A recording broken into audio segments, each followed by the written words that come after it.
Yes, ma'am. When you're writing a song or finishing a CD, how do you know when it's finished? That's the age-old question, isn't it? Yeah, that sometimes is a tug of war. For the most part, I'm not too plagued by that. I can more than often tell. Plus, I'm not one of those guys that gets tortured by what if. One thing I learned as a kid watching, well, they did a version of it last year called Get Back. It was the Beatles thing where it was originally called Let It Be when it first came out. And when I was in high school, that came out. And I sat through that 6 times in one day, watching them, because it was a workshop for songwriters.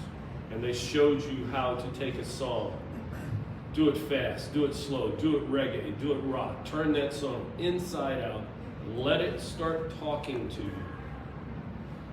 Because songs will start, when they start to take shape, will eventually start to talk back to you.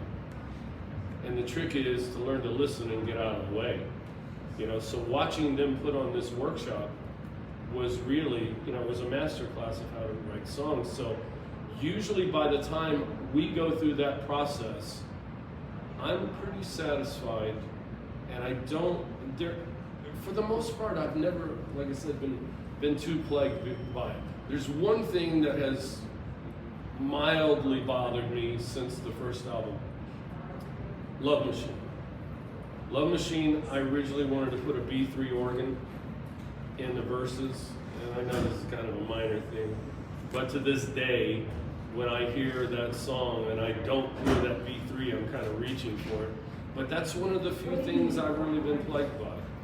So for the most part, a lot of guys, they will torture themselves doing what you're saying, but I don't.